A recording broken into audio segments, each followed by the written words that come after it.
Please follow the link below to donate to the Onyx Tavern for as low as $1 a month. And remember to submit your fan art to onyxtavern@gmail.com.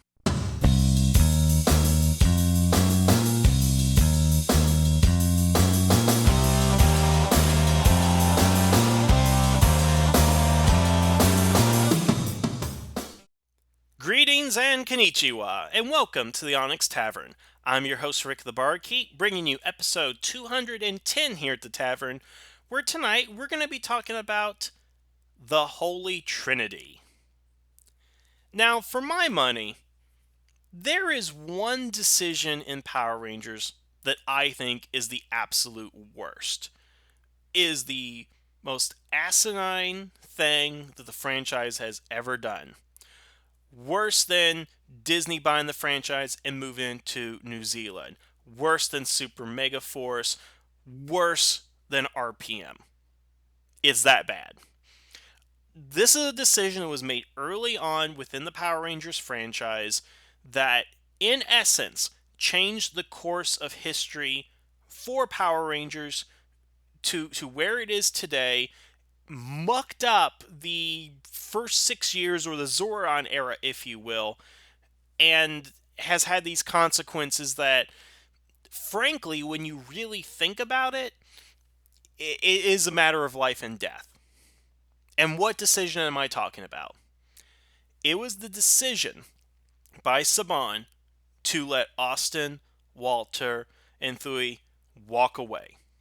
For them to get rid of Jason, Zach, and Kimberly in the series and just throw them by the wayside. It is that decision to let those three actors go, to not pay them what they were worth, to write their characters out of the show, that changed Power Rangers and in a lot of ways made it worse. Now, don't get me wrong. I love Power Rangers. I will defend it forever. That is my thing. That is my franchise. That is what I'm going to go ahead and that's what I covet, I guess. And I like to think of myself as a Power Rangers historian, if such a title ever exists. Maybe I'll write a book one day. But when I look at the entire franchise that I love to my core, this is just the one thing that I'm like, no, no, why did you do this? Why did you make this decision? This is the dumbest thing ever. You are an idiot. Cue the UHF clip of "You're So Stupid" and the Billy Madison "God Have Mercy on Your Soul." That, to me, that's the worst decision ever. To let those three actors go, to get rid of those three characters within the show, I think is just the worst thing ever. And what I want to go ahead and articulate to you guys tonight as best I can is why I think it was a horrible decision, and how I think it affected both the Power Rangers franchise, and how I think it's kind of bled over into real life for the actors themselves. Um, because there's just no getting around this, guys. It's really the worst thing that had ever happened to Power Rangers at that point, and it's still having those ramifications today. We have bad seasons, we have bad characters, we have bad actors, we have bad special effects, we have bad Zords, we have bad stunt work, we have a lot of bad things within the Power Rangers franchise, but I take it warts and all. But this is like a cancerous tumor on your face. This is just something that you can't get rid of, you can't ignore, and it's just got so many repercussions that I want to talk to you guys about tonight. Now, for those of you who are not in the know, here's a quick summation of why this happened and what happened. So anybody that's been listening to interviews that Austin St. John, Walter Jones have been doing, it's basically come to light that the original actors for Power Rangers were almost working for free, basically. That they were getting paid no money, they were non-union, they were working crazy hours, they were hurting themselves on set.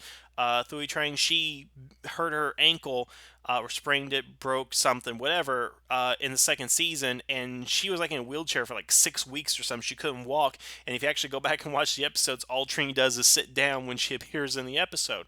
I mean, conditions were incredibly bad for the actors within the first year. And despite all of that, the show caught on and became a worldwide phenomenon. And these five actors were catapulted to stardom for however brief a time that is, because fame is fleeting. And, unfortunately, it is the Ranger personas that have lasted more than the characters and the actors themselves. But that's a discussion for another time, really. And then in the second season, the actors came up to Hayam Saban. I don't know if this is him directly or whoever was in charge directly to him at that point, and they basically made this argument. And I'm going to paraphrase, or based on my knowledge of the situation. It's basically they said, "Hey, we're killing ourselves out here to act. You guys aren't paying us anything. We're in a second show, or second season. It's incredibly successful. We have a movie on the horizon. Can't you guys pay us a living wage? Instead of paying us $2 an hour to work at McDonald's, can you pay us the $15 an hour that we're due?" Um, that's pretty much the argument those three actors had. Hayam Saban pretty much said, "Fuck off." And then Austin, the others, basically said, "All right, well, we're gonna walk." They walked, and then we got Rocky, Adam, and Aisha, and that's where it went. Basically, you can almost pinpoint the exact moment in Power Rangers history where it goes off the rails. In episode White Light, where Zordon comes out and says to Jason and the other Rangers, "Are you happy for the new leader of the Ranger team?" To which Jason enthusiastically says, "Yeah, this is great." Which was actually a rewrite, because at the time in which they actually filmed the episode, the actors hadn't left yet. There was no inclination. But by the time they got into post and they realized, "Oh, screw it, they're leaving. We need to put a dialogue in here to say that Tommy's going to be the new leader of the Power Rangers. So when Jason leaves, there isn't going to be any type of issue there." And really, White Light, because of that, can be considered as the finale of the original Mighty Morphin Power Rangers, because that's the last time all the actors are really together, and you don't have stories that are starting to divide them away and split them into the three groups of Jason, Zach, Trinity, and Billy, Kimberly, and Tommy. Because if you go back and watch those episodes, yeah, it's totally split. And of course, they got the replacement actors and the bad dubbers, and oh my goodness. Okay, so on the business side of things with Hayam Saban, here's one thing that I always refuse to believe in relation to Hayam Saban. Anytime that people talk about Hayam Saban, the descriptor that they always use is the word millionaire or billionaire, depending on what era they're talking about. And they use words like franchise mogul and entertainment empire. This is a man who has money. He may not have as much money as that Cheeto we elected as a president, and he may not have as much money as Bill Gates or anybody, but he has money. He has deep, deep pockets. And I kind of get that in the first season of the show, yeah, you want to go ahead and do it on the cheap because it's a brand new type of show. It's experimental. There's no real precedent for it, and you don't know if it's going to go ahead and work. So much so you only planned about 40 episodes. Then, suddenly, the show becomes a hit. You're making money. You're getting money from the advertised revenue, from the toys, obviously, the other merchandise that's out there, personal appearances, the live tour. You have enough money, you can make a movie. You can start actually filming your own original footage and relying less on the Zoo Ranger footage. You can do all that kind of stuff. Yet, this billionaire cannot pay his three principal actors, who are probably the most popular entertainment characters in the world at that point. He can't pay them money, or he refuses to pay them money. That's just petty. That is just petty. And that's a problem that has continued into the Power Rangers franchise through its entire history. That this show has been made on the cheap, yet the people who own the damn franchise don't have money. Just for example here, look at Disney. Disney wanted to cancel the show because it was too costly to produce in LA, and they didn't want to pay actors. So what they do, they moved it down to New Zealand, where it'd be cheaper to film. And now with the laws in New Zealand, you don't still have to pay them that much money. And I think they're actually bringing in American actors now instead of getting New Zealand actors. But imagine they did that with Star Wars.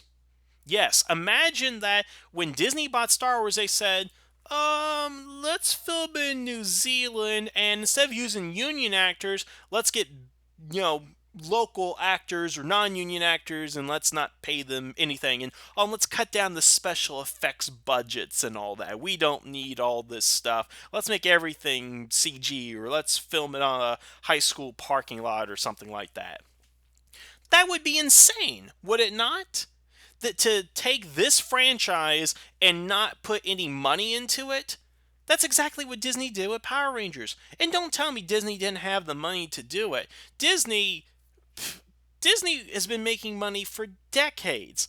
And you're telling me they can't put money into Power Rangers. And even after Disney and all this, we go back to Saban and we're running into the same problems that we had before. That they have money, but they're choosing not to use it in smart ways. That they want to make the show as cheap as possible, despite the fact that it turns out a profit. That any show that's on for 25 years deserves a legitimate budget. I just don't understand the whole cutting of the budget, not giving them any money. And again, and I'll be the first to say, the one of the things that ruined RPM is the fact that they significantly cut that budget. They were too ambitious with a cut budget, that's part of it, but Disney should have known better at that time, and Saban, bringing this back around, should have known at that time that not paying his actors and letting them walk away was a bad decision. It's just a horrible decision. There's no way around it. And if you want to go ahead and say, well, it's in his right to not pay them and all that, I get that part of the argument. But what sense does it make to lose three of your core actors? You lost half of your cast but for a stupid decision that you decided just let them walk away, and we're not going to pay them, we're going to find somebody else. And I believe Steve Cardenas said in an interview that he did not too long ago that when he had met with Chaim, that he basically said that, yeah, you work for me and I'm going to pay you jack and shit. And I hate to use those words, guys, but that's how mad I am. That's how I'm mad about stuff. So he basically was upfront that you are just a number to make this show, that you are not anybody significant or important. That's kind of what Saban's thing was at the time. Now, is he still doing that? Who's to say? I don't think I have heard one iota of anything from Chaim since Samurai, basically. I mean, I've never seen him speak publicly about the show. I can't find any recent interviews that he's done. And of course, he never talks about those three and what he did to them, basically. But then how does this affect the actual story? Because I think that's a significant thing we have to go ahead and look at. Because Power Rangers is a lot of things to a lot of different people. But what engaged everybody in the beginning were the five Rangers. Stereotypes as they may have been, one-dimensional, two-dimensional, whatever you want to go ahead and say about them, we were drawn into the characters. I mean, I'm going to tell you right now, if we put the Megaforce characters, as they are written, in the bodies of the 1993 Mighty Morphin Power Rangers when it first premiered, nobody would watch that show because they're too bland, they're not interesting at all. What sold a lot of people, besides the robots and the costumes, were the actors who played the characters. So much so that 25 years later, despite any other projects that they may have done, they are still recognized as the original Mighty Morphin Power Rangers. They even put the word original in their names. You didn't think I was going to let you do this about the original Red Ranger, did you? I mean, it's in the story. We would not have Power Rangers if not for the five of them. It's not the saber-toothed tiger dinosaur, it's not Lord Zed, it's not Goldar, it's not the Radbug. That did not make Power Rangers, it was the five characters. And when we cross that threshold with White Light into the next era, it just didn't feel like Power Rangers, because you lost something. You lost these important characters. Now, don't get me wrong. I think Adam himself has become his own character now, and I think he's important to the franchise. But would I have given up Zach to have Adam? Is that something that a decision I would have made story wise? Back in the day. And even now, would I trade for Adam? Probably not. I think the worst thing to come out of this, well, one of the worst things to come out of this, because that's a lot, is that people associate Adam with the original Black Ranger now, as opposed to Walter Jones. Because to me, Adam is a Zeo Green Ranger. He is not the Mighty Morphin Black Ranger, despite the fact that he may have appeared in that suit more times than Zach did. But I digress on that. Rocky came into his own as the Blue Ranger. I never look at him as a Red Ranger, leader of the Power Rangers, and for him to have the Red Dragon Thunder Zord is like giving a baby a katana. It's too much power for somebody. And of course, Aisha. It's not that I have bad things to say about her. I just don't have many good things to say about her. She never resonated with me at all as a character in the way that Trini did. And of course, Trini's legacy is a lot different than what Aisha's legacy is, both in and out of universe, of course. But for what we got, it really didn't feel like Power Rangers. And when you got to that first movie, it was just kind of like, really? Like, it was an awesome movie as a kid, and it's still pretty good. I mean, I think it holds up in a lot of places, but it just doesn't feel the same. Imagine how different that movie would be with our original three actors in there. And I've heard conflicting information whether or not they were going to be in the movie or not, and if the movie actually was part of their negotiating at one point. But man, it's just sad to know that they never made their on screen debut, basically, in these Ranger roles. And I would definitely say that the story probably suffered from it, because if they were originally going to be in the movie, I think we would have had a lot more character growth and a lot more interesting things for those characters. Obviously, a little less one-liners, because do you think you can see Jason doing a lot of those one-liners that Rocky was doing? Probably not. Um, and of course, it had consequences in the real life as well. And I think this is where the saddest thing is, because Walter Jones went on to do Space Cases, and he had a few other projects. Austin St. John has found his calling in helping people and became a medic and all that. So that's obviously good for him and all that. They were also going to do a feature called Children of Merlin. The three were going to do together, because it seemed to be, once they left Power Rangers, they were going to do group projects there. Children of Merlin and Cyberspace or Cyber something, another like superhero project with just the three of them. There was obviously a market, but for whatever reason, those three never got those projects off the ground. If anybody knows anything about the Children of Merlin, that they were, in, I think they even like filmed some part of it or something. I think it was supposed to be a movie.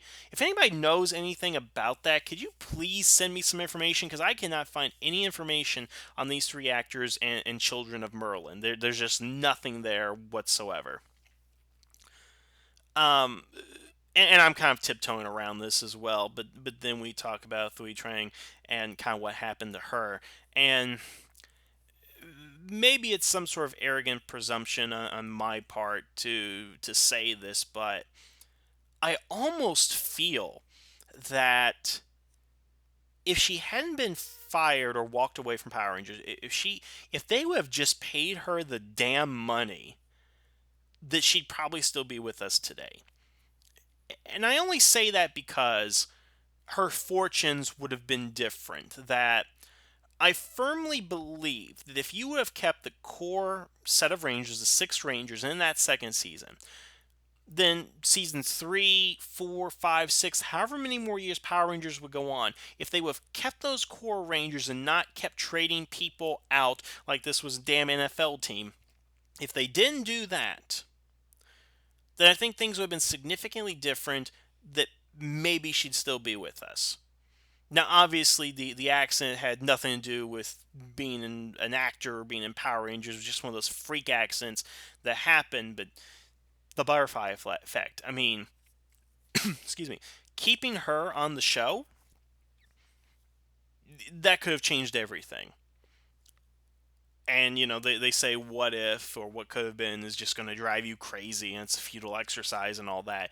But man, I just kind of think that, man, we just go all the way back to this decision right here, and this could have changed, and we wouldn't be living in the darkest timeline or whatever and stuff. It's just something that is really hard to go ahead and think about. But had her career choices been different, who knows is basically what I'm saying. But I also want to talk about like the story, because this is where it gets really bad for me, because like what I said before is that they kept trading out characters like it's a sports team, and I think that was a disservice to the Power Rangers franchise, because you keep changing so many things. It's a lot of stuff that the audience has to buy, and a lot of people, from from what I understand, a lot of people told me that they left during Zeo and around Turbo, and one of the reasons for that is that they didn't have lot of the original actors. That all their favorite characters were going. People stayed around through the Mighty Morphin era, but and then once they changed the suits, I think they're kind of like, all right, that's it for me. Because if you look at Zeo, look at the difference between first season of Mighty Morphin and Zeo. You have Billy is still there, but he's in a technical support. You have Tommy, who again didn't show up till later in the series, is now the leader of the Power Rangers. But Trinity's gone, Kimberly's gone, Jason comes back as the Gold Ranger, but that's only for like a few episodes towards the end. Um, and Zach, he's gone too. You only have two actors from the Mighty Morphin era, only one of the original, and there's not a lot of continuity at that point. The original villains are gone. You have Bulk and Skull, but they are almost completely different characters at that point, which is attributed to their change and growth throughout the series.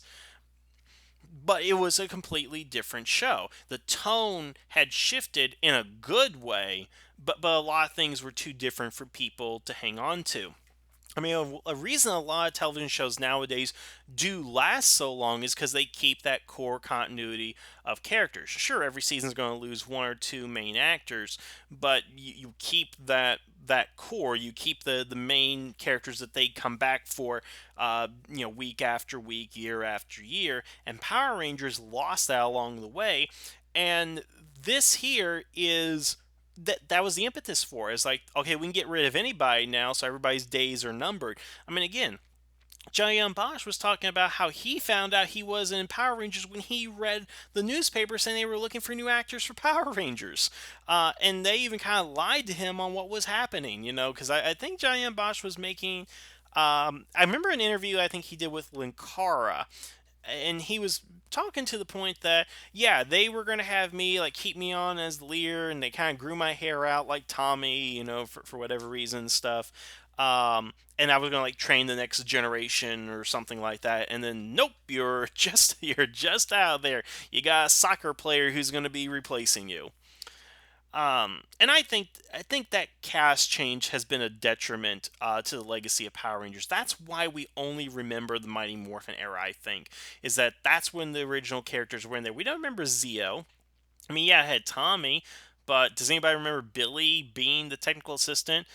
I mean, it's just something that doesn't really crop up anymore in the public consciousness. And people are like, oh, it was the original five, and once they were gone, I was no longer interested, and they became Zeo and Lost in Space. And oh, I hate that. Power Rangers Lost in Space. That was never a real thing. But history can't be rewritten, unfortunately. But I would like to make a suggestion on I think what Saban should have done at that point. Because here's the thing. What he really should have done was pay him the damn money. Because that's what they were owed. That would have been the right thing to do. No matter who you are, that is the right thing to do. Your actors are hurting themselves. I mean, I guarantee around the time that Thuy, I can never pronounce her name right. I'm so sorry about that. She hurt herself, and I wouldn't doubt that was one of the impetuses for them asking for more money because of hazard pay and whatnot and stuff. Pay them the money. You know that it's a franchise. It's making money. I mean, how much in debt or in the red would you really be to pay these people? Seriously, how much did they want that you thought was too much? I mean, I just don't get it. I will never understand that.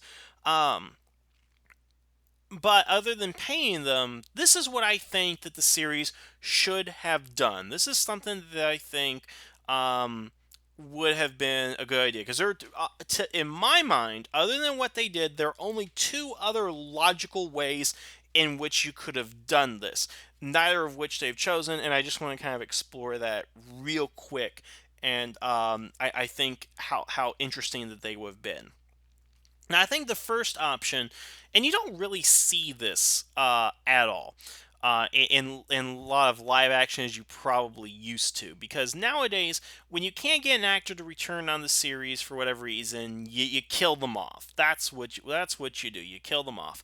Now you can't do that in Power Rangers, obviously, because you got to keep those characters around even if they're not Power Rangers. But Saban has also had another television show a couple years later that had an interesting workaround for one of their issues.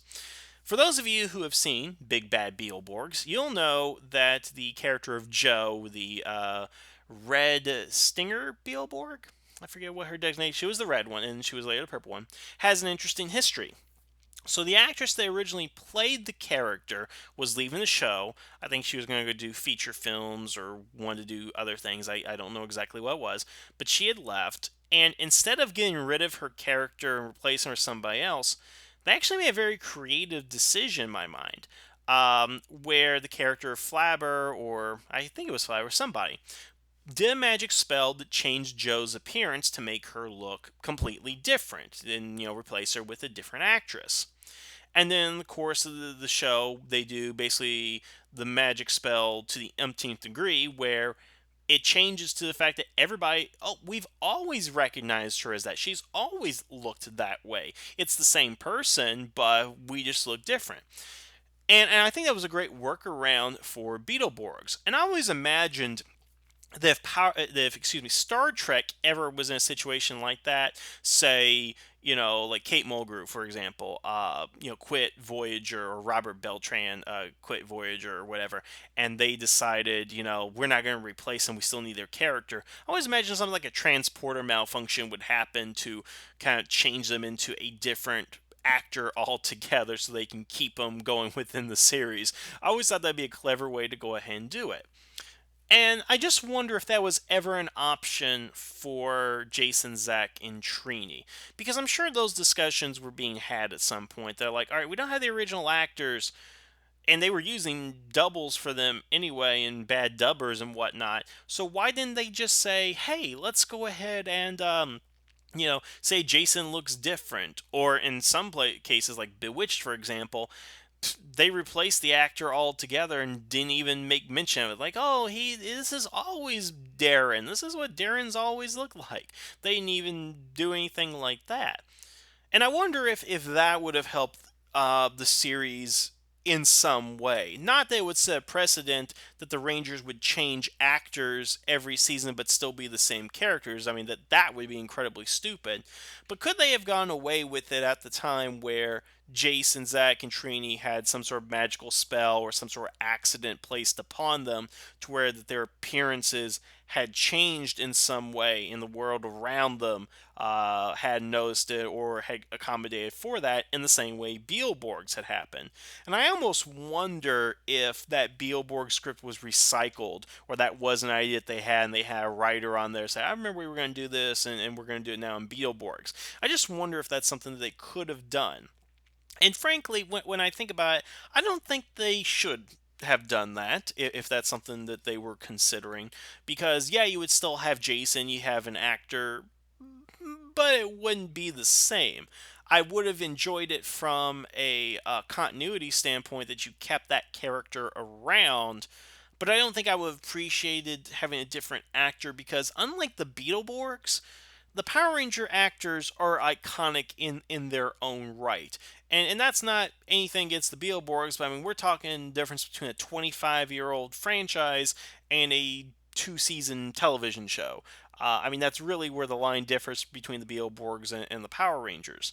And I just think that even at that point, you probably couldn't have gone away with it. And even if they did, they probably, I I'm thinking right now, just imagine for a second if they did bring in Johnny, Karen, and Steve, and they basically turned Zach into a Korean guy, and you had Johnny Young Bosch basically doing a Walter Jones impression on the show to get away from the black guy in the Black Ranger suit, but now he's Asian. I mean, now that would have been hilarious. That would have made for a lot of internet fodder nowadays. That would have been unique and funny, but I don't think it would have been service into the show. But here's what, and I've thought about this a lot, and this is what I think that they should have done back then. It makes a lot of sense, and I wish there was a way to go back in time to implement this. I mean, again, I would pay them the money, but maybe implement this as a better decision. So again, ultimately what they did is they wrote the characters out of the series, say we're going off to Switzerland peace conference, which I never understood that explanation. Really, the youth peace summit, peace conference, whatever. Was there nothing better that you guys come up with? Did you just come up with something you drew out of a hat or the first thing that came to your mind? I never understood that. That's something that's the most baffling thing about the reason that they left in the show was to go to a peace conference. Yeah, I don't get that. That makes no sense. And actually, when you think about it, going to Europe was always an option for a lot of Power Rangers, as Kimberly has the chance to go off to France in the third season. Um, but yeah, I never understood that.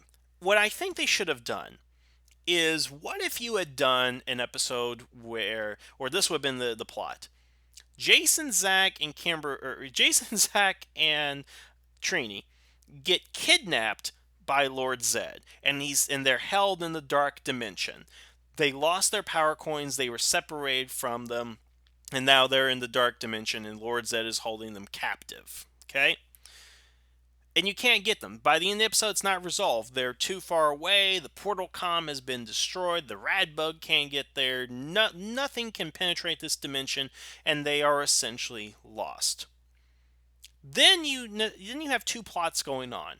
First is the plot to replace the Rangers. That while Jason, Zach, and Trini are gone, you need to replenish your numbers because you can't fight this war against Zed, and that's what it is, the war against Zed.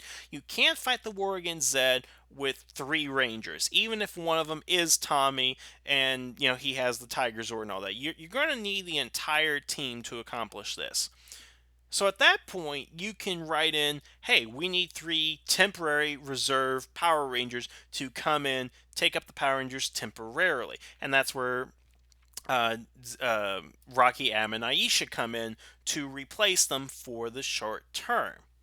But your long term goal would be to rescue Jason, Zach, and Trini from Zed's dark dimension. That is your through line throughout the rest of the second, maybe into the third season.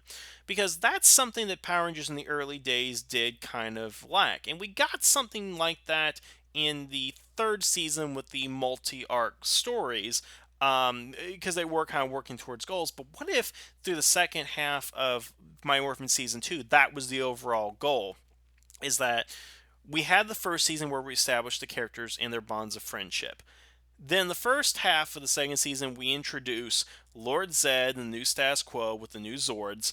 We have Tommy lose his powers only to come back stronger as the White Ranger. And Zed recognizes that what we need to do is to separate these Rangers. That the cunning warrior doesn't go for the body or the mind, but the heart. Tell me what that's from. I'm sure you guys remember where that quote is from. And then he tears the Rangers apart at the seams. That he takes away the three Rangers, the Jasons, or excuse me, Tommy, Tommy's best friend, Kimberly's best friend, and whatever Billy was to Zach, I guess. Take them away, hold them hostage, and now the rest of the season, possibly the rest of the series, depending on where you take this, is about rescuing those three Rangers. That's what you want to go ahead and do. That's your ultimate goal. So you have an excuse to not have them in there, but you have an excuse to see them again. Because this is what pissed me off when I saw it when it first premiered in 1994, is that I didn't want Adam, Rocky, and Aisha. I thought by the end of the episode, Jason, Zach, and Trini are gone. Oh, but they'll be back. Then the rest of the season goes in. When are they coming back? When are they coming back?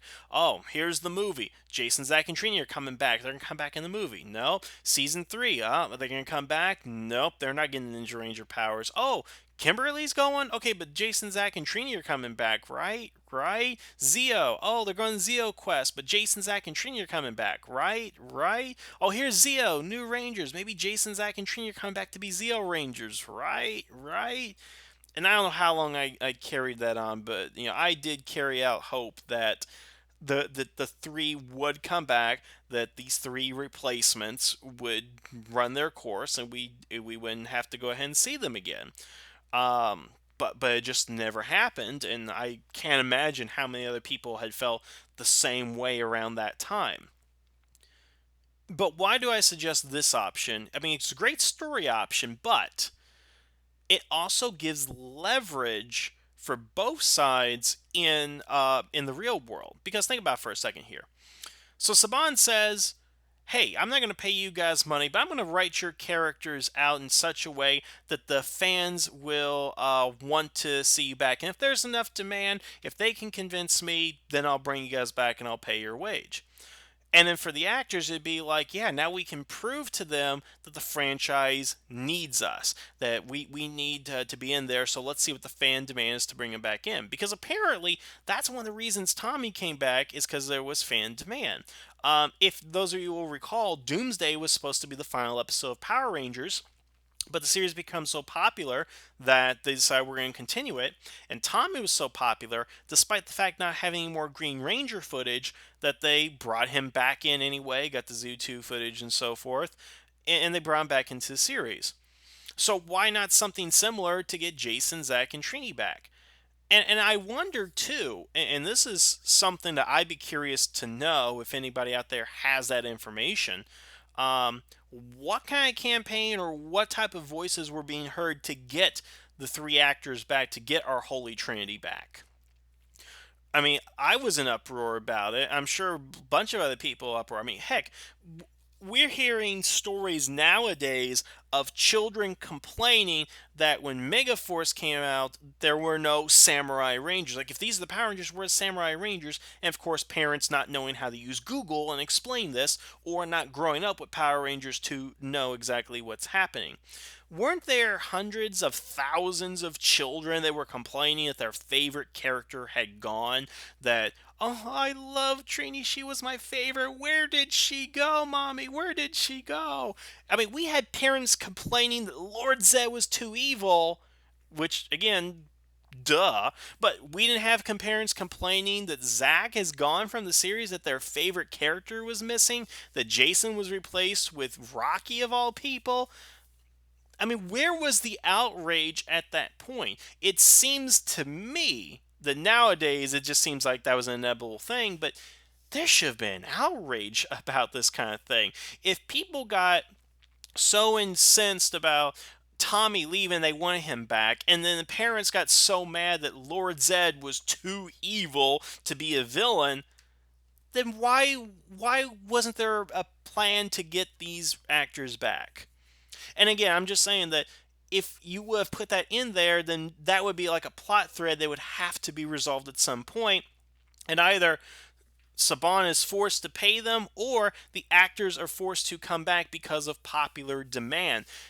And the weird thing is, Jason did come back. Austin St. John did reprise his role as Jason in the fourth season in Zeo to be the Gold Ranger. So something obviously happened between those points.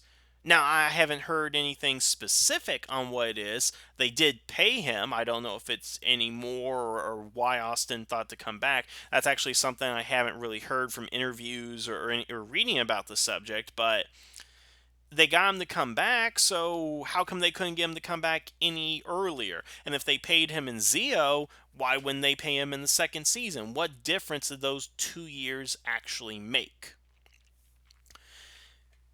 And honestly, leaving aside the David Yost thing, because that's a whole nother can of worms, and of course why he left.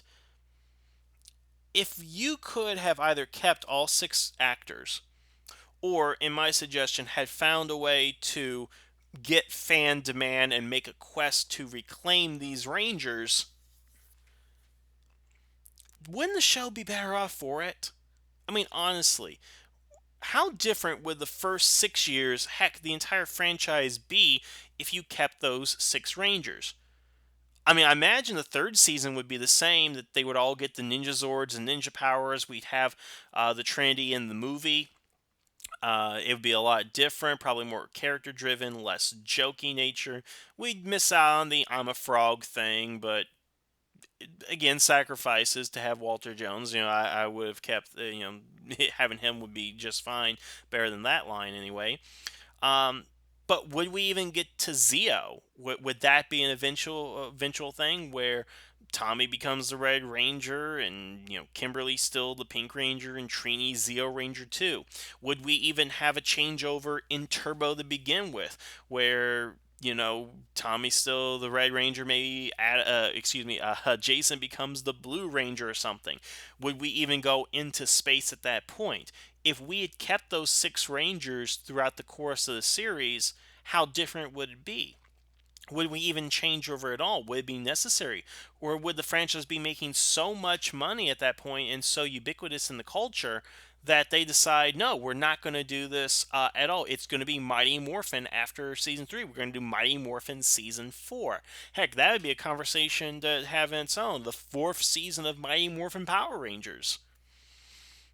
But you couldn't do that without Jason, Zach, and Trinity. The Trinity would have to be there because I think they were comfortable enough that the fact that they had changed the actors and they had gone so far away from those original identities.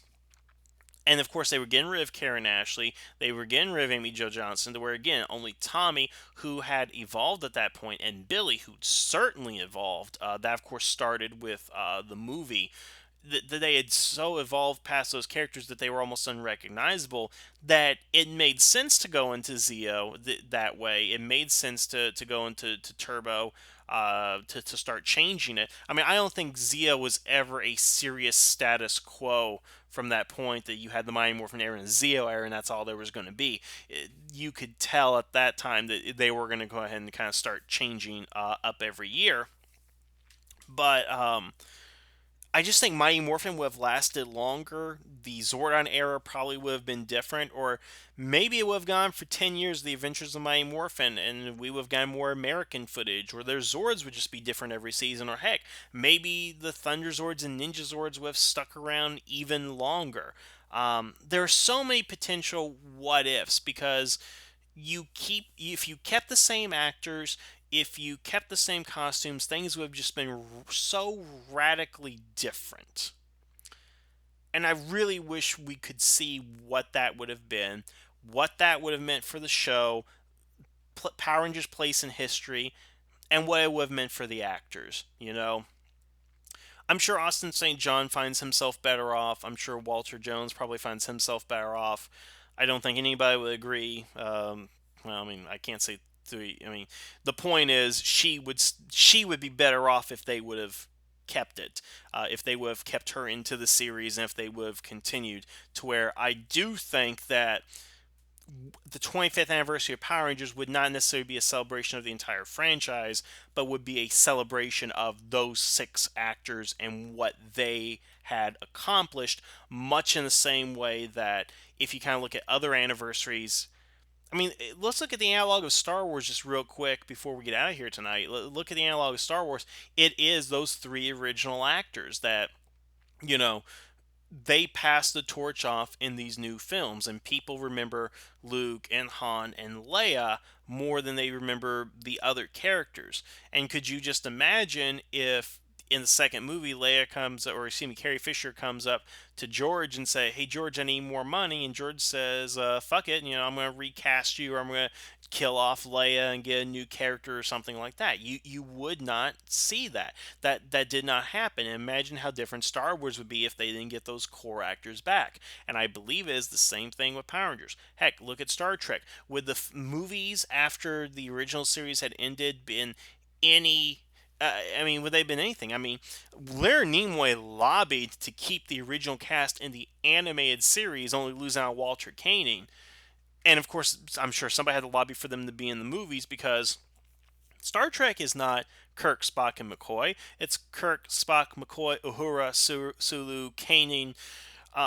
You have all those characters, Scotty. You have all those characters that mean something to people, and that's how I feel the original Trinity is that they meant something to people.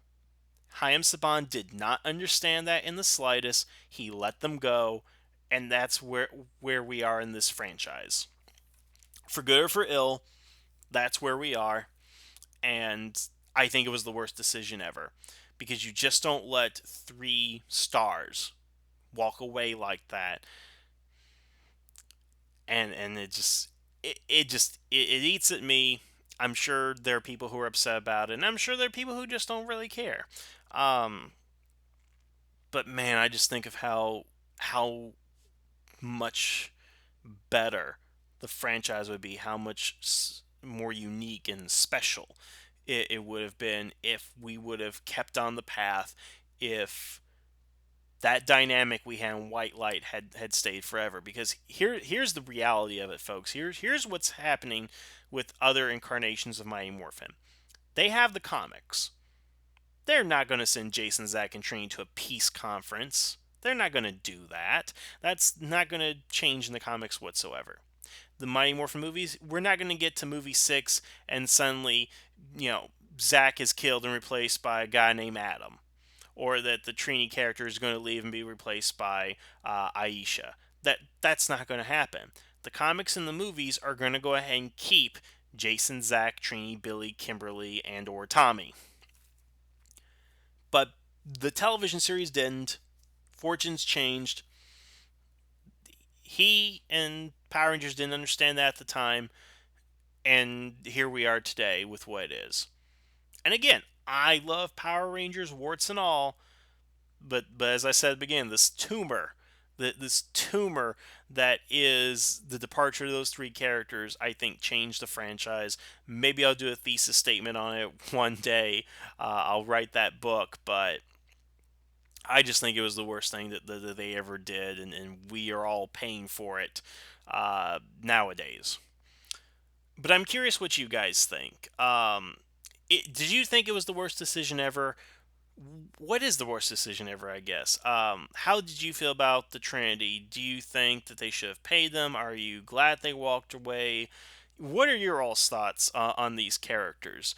Leave a comment below. Let me know. I'm really interested in seeing what the comments are this week on these particular characters and what they mean to you, what they don't mean to you, and how the franchise would have changed or didn't change. I would definitely like to go ahead and see that what you guys think and maybe some opinions and thoughts that never even crossed my mind. So, I've said my piece. I've said it long enough.